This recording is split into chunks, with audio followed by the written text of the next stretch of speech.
तो आज कार्तिक महोत्सव के इस पावन दिन, आज एकादशी का पावन दिन है। तो हम लोग जो है राधा वल्लभ सरकार जो है कैसे प्रकट हुए हैं उनकी कथा हम लोग यहाँ पे श्रवण करेंगे। राधा वल्लभ सरकार बहुत ही प्यारे सरकार है और राधा वल्लभ जी के जो जिनसे प्रकट हुए हैं उनका नाम है श्री हित हरिवंश जी। हित हरिवंश जी के माध्यम से ये राधा वल्लभ सरकार यहाँ पे प्रकट हुए। क्या पूरी इनका चरित्र है, क्या इनकी पूरी कहानी है, यथा सामर्थ्य जितना हमारे मन मस्तिष्क में है हम उतना आपको श्रवण कराने का प्रयास करेंगे। तो कहानी चरित्र यहाँ से शुरू होता है कि हित हरिवंश जी देवबंद के पास के रहने वाले, मतलब मान लीजिए देवबंद जो है मुजफ्फर जो नगर है उससे उधर पड़ता है, एक आज भी स्टेशन है देवबंद रेलवे स्टेशन। तो वहाँ के रहने वाले थे। वहाँ के जमींदार के जो है इनके पिताजी पुजारी थे और बचपन से ही इनके घर में ठाकुर जी की सेवा पूजा बहुत अच्छे ढंग से श्री हित हरिवंश जी के पिताजी करते थे, बहुत अच्छे मन से।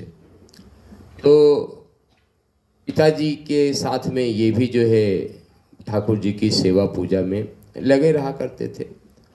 और हित हरिवंश जी के चरित्र में ये आता है कि इनको बचपन से ठाकुर जी से बहुत लगाव था और ठाकुर जी की विधिवत सेवा पूजा ये इनके पिताजी करते थे। पिताजी के साथ सहयोगी के रूप में ये भी करते रहते थे।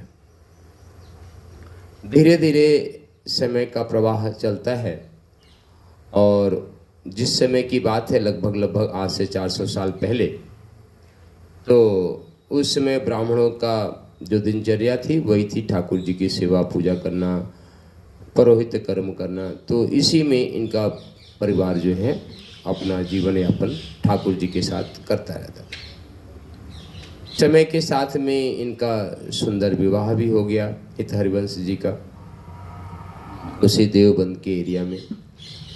पर इनका मन जो है ठाकुर जी में इतना रम गया था कि घर गृहस्थी में बहुत ज़्यादा जो है मन लगता नहीं था। ये 24 घंटे ठाकुर जी के ही चिंतन में, उनके भजन में, उनके कीर्तन में लगा रहता था। तो एक दिन इनके मन में उच्चाटन आया कि यहाँ रहने से बढ़िया है कि हमको वृंदावन धाम चलना चाहिए। उस समय वृंदावन धाम थोड़ा थोड़ा कई भक्तों ने, करमेती भाई आदि भक्तों ने जागृत कर दिया था और दूर दूर से भक्त आना जाना शुरू कर दिए थे। चैतन्य महाप्रभु जी भी यहाँ से जागृत करके जा चुके थे वापस जगन्नाथपुरी। बाकी बिहारी जी भी प्रकट हो गए थे। श्री हरिदास जी भी उस समय वृंदावन में वास करने लगे थे। तो इनके मन में आया कि हम भी चल के वृंदावन चलते हैं और वहीं पे ठाकुर जी की सेवा पूजा करेंगे, वहीं पे भजन साधना करेंगे, ऐसा कुछ सोच के वे चल पड़े। तो उस समय जो आवागमन का मुख्य साधन था वे पद यात्रा ही थी। अधिकतम लोग पद यात्रा के माध्यम से ही एक जगह से दूसरी जगह आया जाया करते थे। तो पंडित जी महाराज भी घर से निकले और पद यात्रा के माध्यम से पहुँचते पहुँचते दिल्ली होते हुए, चूँकि वही एक रास्ता है, वे आ गए। यहीं पे हाईवे में एक गांव पड़ता है जिसका नाम है बांध गांव, आज भी बांध गांव है। और उस समय हमारे भारत सनातन भूमि के लोग भी बड़े निर्मल और बड़े सरल स्वभाव के थे। यदि उनके घर में कोई अतिथि आ जाता था तो अतिथि देवो भव मान के उसका खातिरदारी भी किया करते थे, उसकी सेवा पूजा भी किया करते थे। तो बांध गांव के एक ब्राह्मण देवता के यहाँ हित हरिवंश जी ने निवास किया रात्रि। और रात्रि क्या निवास किया, कई दिन तक निवास किया। और निवास करने का मुख्य कारण ये था कि उस बांध गांव में जो ब्राह्मण देवता थे उनके जो सेवायत ठाकुर थे वे राधा वल्लभ सरकार थे। और जैसे ही हित हरिवंश जी ने देखा कि अरे इतने सुंदर ठाकुर जी जो मन को मोले। आप आज भी राधा वल्लभ जी को यदि आप बहुत ध्यान से देखो तो बड़े प्यारे ठाकुर हैं। देखा है आपने राधा वल्लभ मंदिर में गए हो ना, कभी ऐसे समय जाओ जब एकदम शांति रहती है। कई बार ऐसा मिल जाता है, जैसे अभी हम पिछली बार गए थे एकदम शांति था, और एक टक आप राधा वल्लभ जी को निहारो तो राधा वल्लभ जी बहुत प्यारे से ठाकुर हैं। तो हित हरिवंश जी के मन में ठाकुर जी के प्रति प्रेम जागृत हो गया। वे पंडित जी के घर में घंटों घंटों राधा वल्लभ जी को निहारे, और बस उनके मन में यही था कि किसी भी प्रकार से यदि हमको राधा वल्लभ सरकार मिल जाए तो हमारा जीवन सफल हो जाए। पंडित जी भी बड़े सरल स्वभाव के, बड़े निर्मल स्वभाव के, बहुत अच्छे पंडित जी थे। उन्होंने भी हित हरिवंश जी के मन की बात पढ़ ली कि ये तो हमारे ठाकुर जी के प्रति इनका मन में प्रेम जागृत हो गया है और ये हमारे ठाकुर जी को चाहते हैं। बीत गया हफ्ते 10 दिन, फिर एक दिन हित हरिवंश जी ने पंडित जी से बात कही दी कि सरकार यदि आप ठाकुर जी को हमारे को दे दो, हम वृंदावन जा रहे हैं, वहीं इनकी सेवा पूजा करेंगे। पता नहीं भगवान की कैसी लीला, पंडित जी ने कहा कि हम एक शर्त पे आपको ठाकुर जी दे सकते हैं, और बड़ी विचित्र शर्त है, आप सुनोगे तो आपको भी आश्चर्य होगा। और उस समय हित हरिवंश जी एकदम नौजवान युवक के रूप में थे। बोले कि यदि आप ठाकुर जी को ले जाना चाहते हो तो आपको हमारे दोनों पुत्रियों के साथ विवाह करना पड़ेगा। उसमें पंडित जी की 2 पुत्रियां थीं और दोनों विवाह के योग्य थी। बोले कि यदि आप हमारे दोनों पुत्रियों के साथ विवाह कर लोगे तब ठाकुर जी हम आपको दहेज में दे देंगे, अन्यथा कोई संभावना बनती नहीं है। अब हित हरिवंश जी दुविधा में पड़ गए। एक तो पिताजी ने शादी कर दिया था जिसको तो वहाँ छोड़ के आए हैं, और यहाँ पे आए तो यहाँ एक साथ 2 पत्नियों के साथ विवाह करना, ये तो बहुत बड़ी मुश्किल काम है। कैसे इनका हम भरण पोषण करेंगे, कैसे लालन पोषण करेंगे। तो उनके पिताजी ने समझाया कि चिंता मत करो, सबका पालन पोषण ठाकुर जी करते हैं, आप व्यर्थ चिंता मत करो। यदि आपको ठाकुर जी चाहिए तो आप हमारे दोनों पुत्रियों के साथ विवाह करो और लेके जाओ, ठाकुर जी को भी लेके जाओ और दोनों पुत्रियों को भी लेके जाओ। अंततः गत्वा हित हरिवंश जी राधा वल्लभ जी को इतना प्यार करते थे, इतना प्यार करते थे कि वे शादी करने के लिए राजी हो गए। तो सुंदर जो है दोनों उनकी मतलब कि जो पंडित जी की पुत्रियां थी, दोनों से विधिवत विवाह किया, और विधिवत विवाह करने के बाद राधा वल्लभ सरकार के साथ जो है इसी वृंदावन के मदन टेरे, जैसे हम लोग सुबह शुरू में जा रहे थे ना, तो जहाँ से परिक्रमा शुरू होती वहीं पे आपने देखा होगा हित हरिवंश एक लिखा हुआ, वो पूरा बाग है। तो उसी बाग में जो है, क्योंकि उसमें लगभग वृंदावन पूरा जंगल था, और राधा वल्लभ जी सरकार को लेके आए, और कोई स्थान तो था नहीं, तो एक पीपल का पेड़ था, अभी भी वे पीपल का पेड़ है ऐसा कहते हैं। तो उसी पीपल के पेड़ के नीचे राधा रमण जी को पकड़ा दिया, और पकड़ाने के बाद फिर जो है दोनों पत्नियां जो है के साथ जो है उनकी सेवा पूजा ठाकुर जी की शुरू हो गई। उस समय वृंदावन में कुछ कुछ भक्त भी आने लगे थे, तो इनके पास भी आने लगे। तो धीरे धीरे हित हरिवंश जी की साधना बढ़ी, राधा वल्लभ जी भी अपना एक के बाद एक चमत्कार दिखाने लगे, और ढेर सारे भक्त जो है राधा वल्लभ जी के चरणों में आने लगे। जैसे जैसे सेवा पूजा बढ़ती चली गई, तो राधा वल्लभ जी ने, हित हरिवंश जी ने अपने 2 पत्नियों को 2 काम दिया। एक पत्नी को तो ये बोले कि तुम्हारा काम है ठाकुर जी की अष्टयाम सेवा करना। अष्टयाम सेवा मतलब ठाकुर जी की आप पूरी सेवा करोगे, सुबह से जो 8 बजे पहर की सेवा होती है। और एक धर्मपत्नी को ये बोले कि आपका काम ये है कि जो भी साधु संत यहाँ पे आते हैं उनके लिए राग भोग की व्यवस्था बनाना, उनको सब कुछ करें। इस तरीके से ठाकुर जी के साथ लाड प्यार चलने लगा, ठाकुर जी की सेवा पूजा चलने लगी, और ठाकुर जी को सुंदर सुंदर पदों का गायन करना ये जो है राधा वल्लभ संप्रदाय से ही प्रारंभ हुआ। आज भी राधा वल्लभ संप्रदाय के जो ग्रंथ है, जैसे हित 84 एक बहुत ही सुंदर ग्रंथ है, हमने पढ़ रखा है, उसमें 84 पद है, हित 84 उसका नाम ही है, जिसको कि सेवक जी ने लिखा है। सेवक वाणी बहुत ही सुंदर ग्रंथ है। इन ग्रंथों को हमने पढ़ा है एक एक बार, दो दो बार। तो सुंदर पदों से गायन करके और मौसम के अनुकूल सेवा होना। जैसे कि बसंत ऋतु चल रही है तो उस समय फागुन के गीत, रास के गीत सुंदर सुंदर, जिसमें एक फूलों का गीत है जिसमें राधा वल्लभ जी को बहुत ऐसा सुंदर है, भाव नहीं जा रहा, नहीं मैं आपको सुना भी देता। फूलों से है कि फूलों का सेज है, फूलों का ये है, उस तरीके से रागों के माध्यम से राधा वल्लभ जी की सेवा करती थी। जैसे सावन आ गया, अभी सावन में आप नहीं रखे होगा, आप सावन में देखना कि हरियाली तीज से जितने भी ठाकुर जी हैं वे सब बाहर आते हैं और सब झूले पे होते हैं।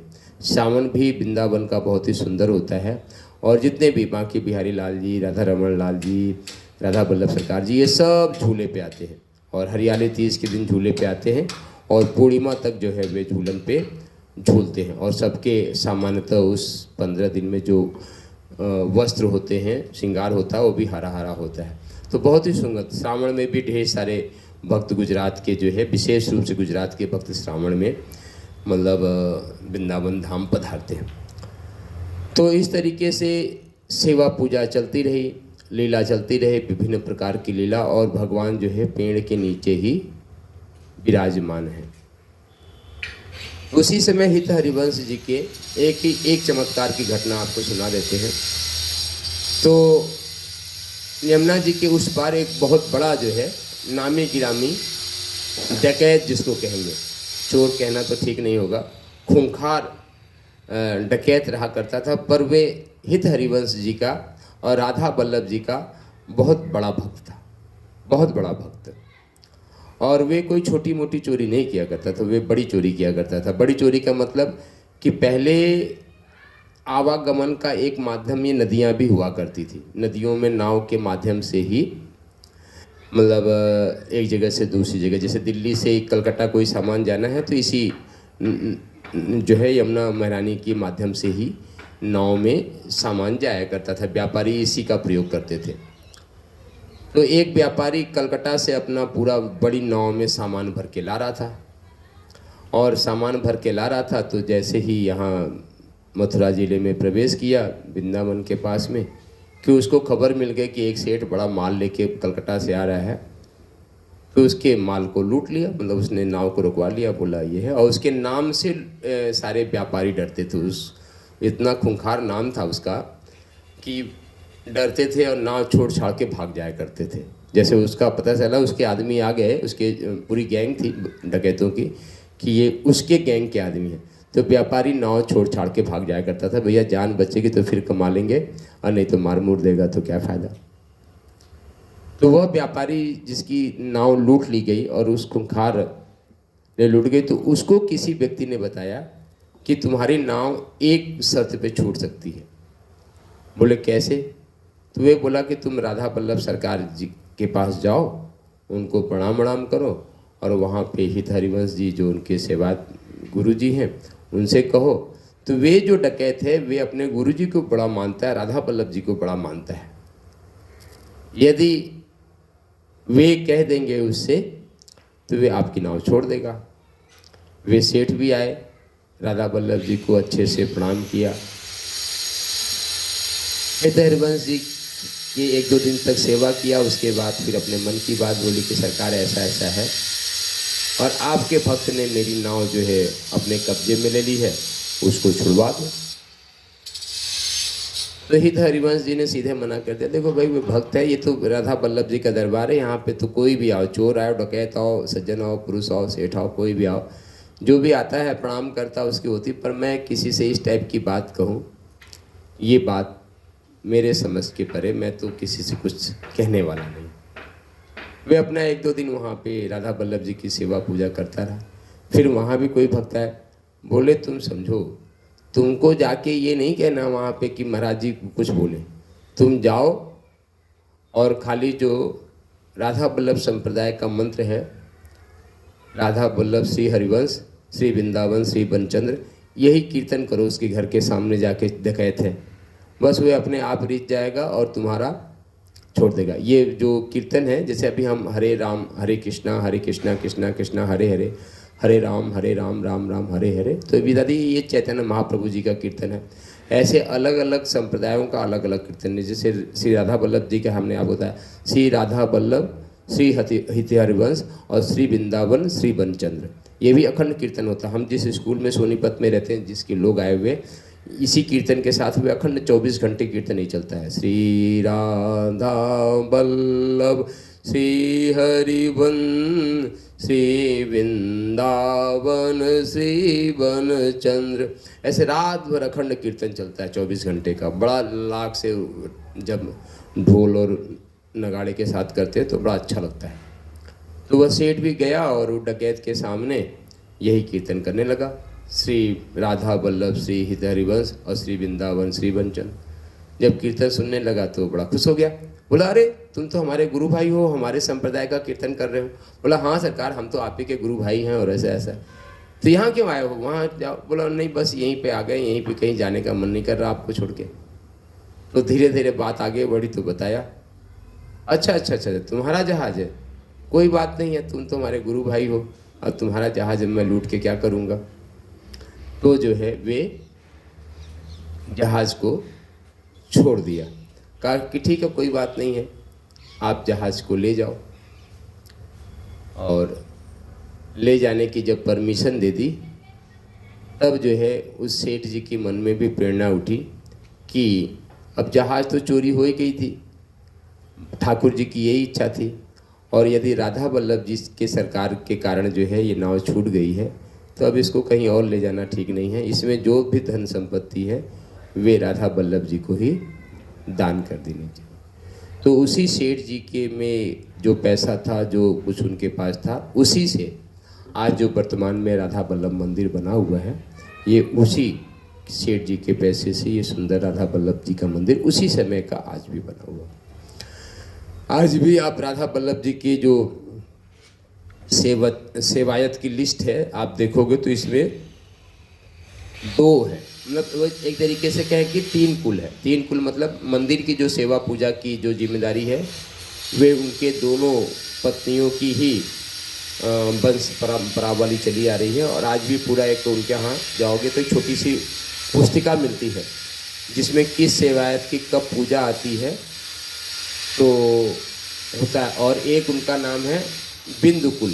बिंदुकुल मतलब कि जो उनकी धर्मपत्नियों से पूरा वंशावली चली आ रही है, एक तो वे है, और दूसरा है एक नादकुल। नादकुल मतलब कि हम जैसे साधु संतों में भी उनसे दीक्षा लिए और हित हरिवंश जी से, और वे भी वंश परंपरा चली आ रही है। जैसे वृंदावन में 3 बड़े आश्रम हैं, हित आश्रम, एक अटल्ला जहाँ पे आप विद्यापीठ चौराहे जहाँ से बांकी बिहारी के लिए जाते हो उससे आगे जाओगे, एक मैंने आपको दिखाया ही जहाँ पे हम लोग दिखते हैं, उसको भी बड़ा राष्ट्रमंडल बोलते हैं, वो भी हित हरिवंश की जो है राधा वल्लभ संप्रदाय का ही बड़ा आश्रम है। तो ऐसे 4-5 तो बड़े बड़े आश्रम हैं जो नादकुल से पैदा हुए। नादकुल मतलब कि हित हरिवंश जी ने जिनको कान में मंत्र दिया और उनसे जो परंपरा चली उसको नादकुल कहते हैं, जो साधु संतों की परंपरा है। और एक बिंदुकुल, बिंदुकुल मतलब जो दोनों धर्म पत्नियों से जो मतलब कुल वंश परंपरा चली। तो आज मंदिर की जो सेवा पूजा है वे उसी कुल परंपरा के लोग करते हैं और 400 सालों का पूरा उनके पास इतिहास है और वहाँ से लेके आज तक वही कुल और परंपरा जो है उनकी चली आ रही है। और राधा वल्लभ जी का एक है।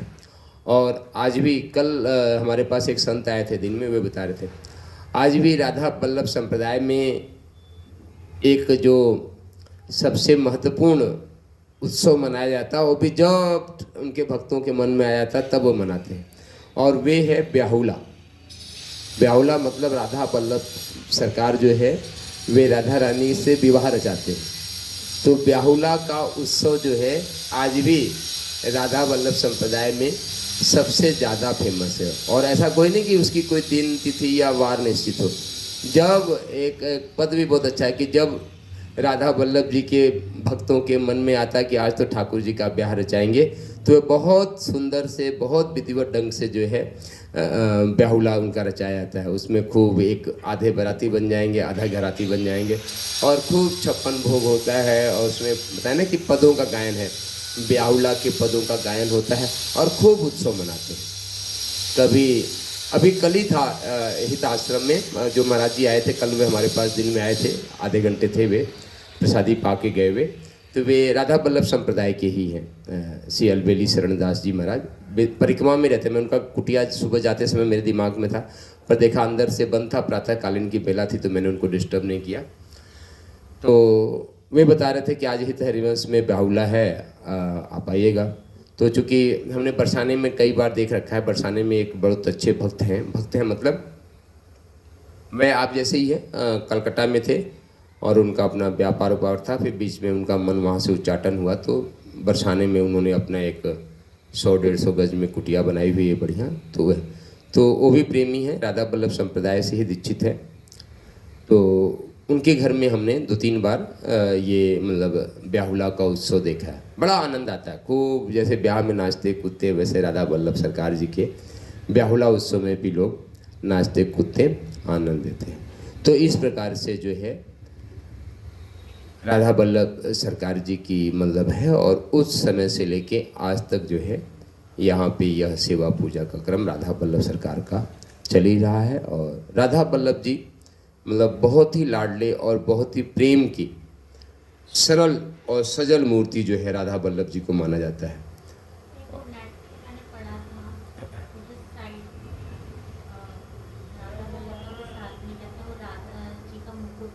हाँ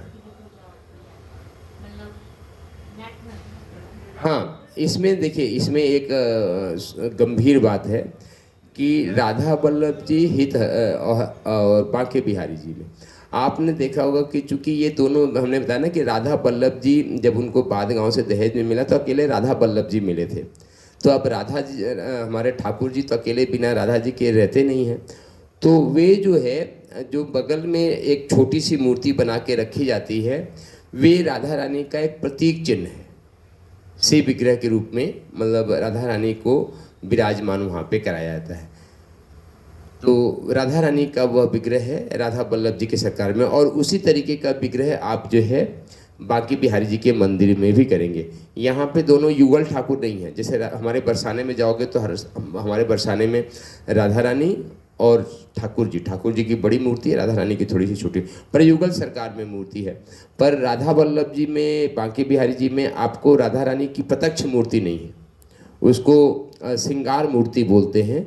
तो राधा वल्लभ जी की तो पूरा विग्रह है ना, और उसके बगल में एक श्रृंगार मूर्ति बोलते हैं, श्रृंगार मूर्ति राधा रानी की जो है वे रखी हुई है ना। तो ये एक बहुत ही गूढ़ विषय है, ये जब हम लीलाओं में अंदर से प्रवेश करते तो होता है। तो पर वे हम उनको राधा रानी ही मानते हैं, मतलब बगल में जो है, इसलिए श्री राधा वल्लभ सरकार ही कहते हैं। और बांके बिहारी को तो हम लोग बांके बिहारी जी कहते हैं। एक ही में समाहित हैं, क्योंकि बांके बिहारी जी की भी प्रकट की लीला आपको बताएंगे कल परसों में।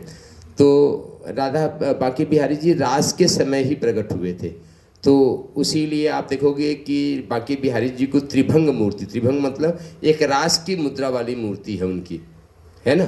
तो वे पूरी लीला अलग है। और यदि ये सामान्य से तो ये चरित्र दिखते हैं, पर इसकी गूढ़ता में जाएंगे तो इसमें बहुत से भेद हैं, पर उतनी गूढ़ता आप धीरे धीरे समझोगे, है ना मतलब।